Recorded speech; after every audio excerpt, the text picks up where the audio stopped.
Good evening and welcome to the live call-in show from Opelousas, from Cardiovascular Institute of South, as well as OGH from here, From the Heart, our monthly live call-in show, the second Tuesday of each month. This takes place here. Tonight's topic is Know Your Signs, and the signs are primarily related to heart attack and stroke, both in men and women. I have with me Dr. Clay Hammett, who is one of my senior partners and an interventional cardiologist with special interest in managing all types of cardiovascular diseases, as well as advanced interest in doing pacing.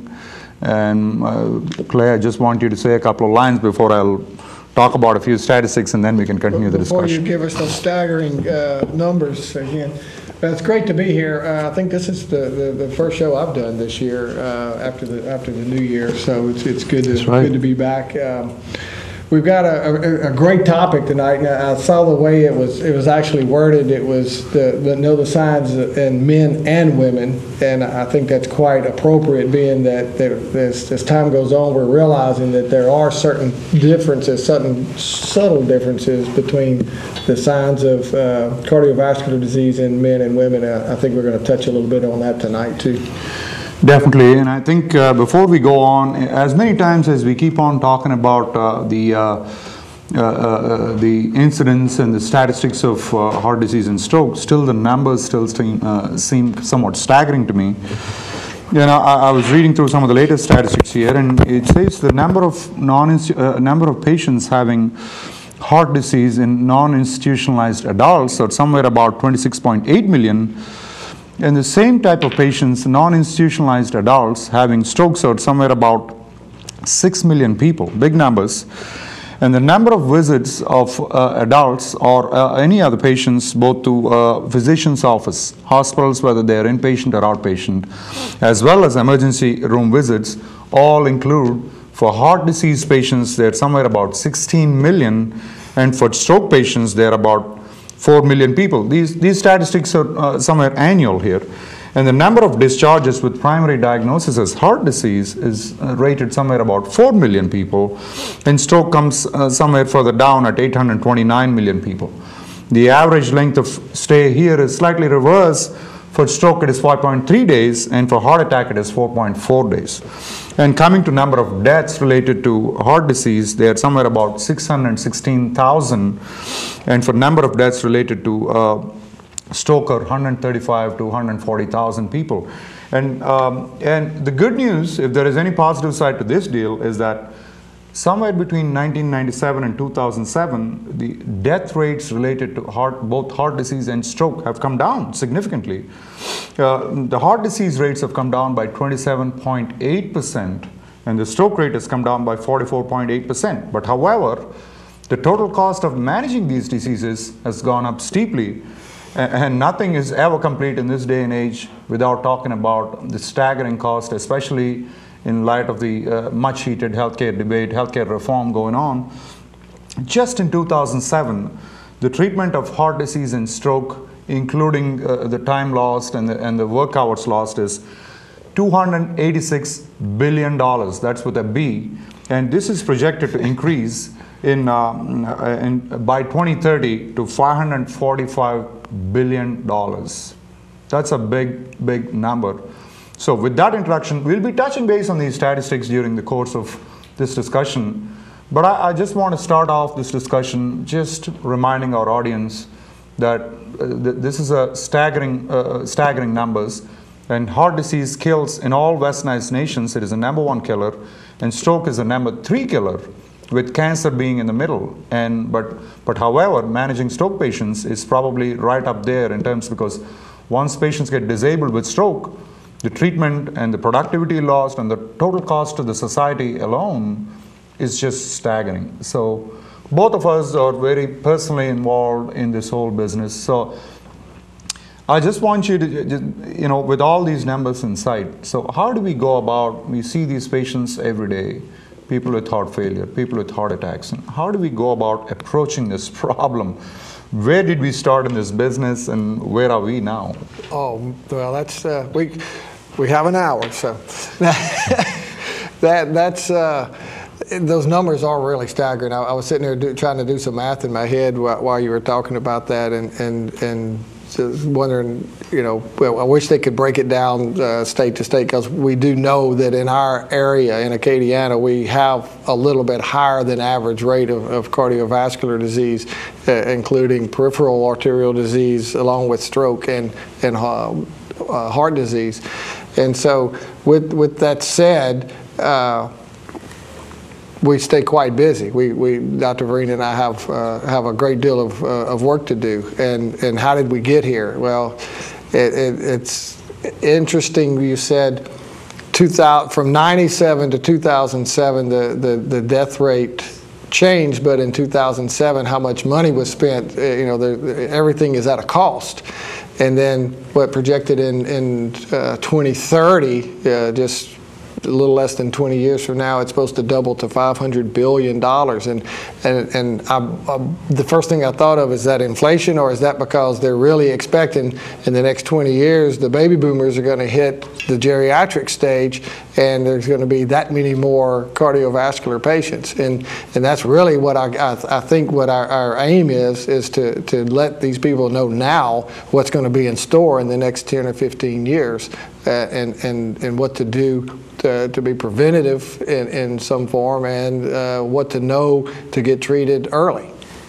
Indeed, I mean, those numbers definitely look kind of unreasonably big numbers, and certainly, as you nailed right now, why do we talk about increasing costs? And as we realize that all Western industrialized nations, the population, the baby boomers, as we fondly call them here, is definitely going up. And so the diseases of the adults, and we are, I guess, somewhat unfortunately, victims of our own success and affluence in this country, because I was in India not long ago, and the diseases, as the affluence goes up, like in the Western nations, it is still not nearly anywhere close, but they have the diseases of the first world, which are the heart disease, heart attacks, strokes, and which are related to abundance, which are related to, unfortunately, overeating, obesity, higher incidence of diabetes, and all the excesses related to smoking and drinking. Whatever was done 20, 30 years ago, 30, 40 years ago, slowly as they get into their 60s and 70s, unfortunately, they're paying the price, and the whole society as a whole has paid the price. And not only that, on the positive side of it, we have done a great job in preventing these things because of technology, because of all the education that is involved, all the trials that were done. We are intervening a lot sooner, and we are doing a much more effective job in keeping these people alive. But of course, it all comes with a cost, and of course, it's a much contentious subject, of course, as they age, and managing these diseases definitely comes with a cost. So with that in mind, I think the best way will be to adapt somewhat of a preventive strategy. But we'll get to that in the middle of the discussion. But tell me, we talked about the signs, like the movie for heart disease and stroke. I mean, we can simply break them down. We will talk about signs, and then we have risk factors. What are the signs that we need to look for when you look for a patient with heart disease in general, and then we'll break it down to heart attacks in particular? Well, and like you said, it's, we talk about signs, and then you talk about risk factors, and you talk about prevention, but you really, I think it all starts with the risk factors, because that's what clues you in to start looking a little bit more for the subtle signs. Risk factors for cardiovascular disease. One of the biggest ones is family history. Is there a first degree relative, brother, sister, mother, father that has premature cardiovascular disease? Now, we're not talking about somebody's grandmother that developed heart failure at 85 years old and lived to be 90 in and out of the hospital. I'm talking about, people definitely in their 40s and 50s, even up into their early 60s, that were previously healthy, that all of a sudden, had to have a bypass surgery, had to have a stent placed in their coronary artery, or had a heart attack of some sort. That's premature cardiovascular disease. So a first-degree relative, or even a second-degree relative, is a big risk factor for that, because it does run in families. Secondly, diabetics. We talk about this month in and month out, but you can't say it enough. I mean, because it's the same thing, but the word people need to know. Diabetics are at extremely high risk for any vascular disease, whether it be peripheral arterial disease, heart attack, stroke, renal artery stenosis. It goes along with that disease very closely, follows that. Smoking. I wish Dr. Arzola was here so we could have him talk about his favorite subject is vascular disease and smoking. But smoking is definitely a known risk for developing vascular disease. And actually I heard around the New Year's, with all the New Year's resolutions and the quit smoking campaigns, I heard a really interesting statistic that you know, if you quit smoking from a vascular disease perspective, you can actually, within 5 years, you're back to ground zero, as if from a vascular disease perspective, that if you never have smoked. So that's promising news for those of you who are trying to quit here at the new year. It doesn't bode as well for cancers and lung disease, however, but for vascular disease, the smoking cessation really makes a difference. High cholesterol, and we're learning more and more about that every year, about what type of cholesterol and where we need to be with that. But in general, high cholesterol is a risk factor for developing cardiovascular disease. Lately, stress has come back into the picture. It was really big in the 70s and 80s. It kind of fell off in the 90s. But more recently, stress has become a factor, and it's very hard to pinpoint what type of stress that is. But people who tend to be type A, people who tend to work stressful jobs, night workers that don't get enough sleep and things like that, tend to have higher incidences of vascular disease. And that goes along with obesity and inactivity.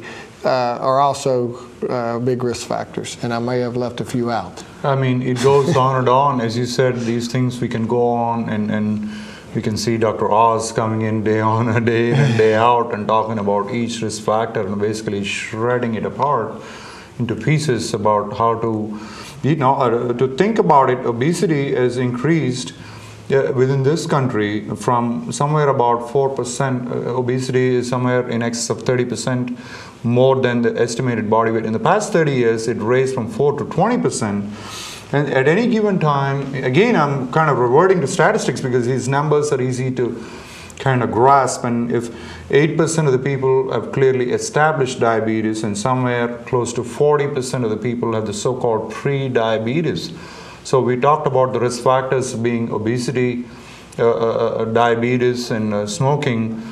These are just huge numbers, and it's just, we have enormous tasks. And of course, we like to talk about all these interventional therapies and all that these are all very attractive strategies, but they're really tip of the iceberg for us to really make a difference in the outcome of these patients. Interventional strategies, be it prevention of stroke, intervening and reducing, like giving medicines or taking catheters or this and that, going up to the brain.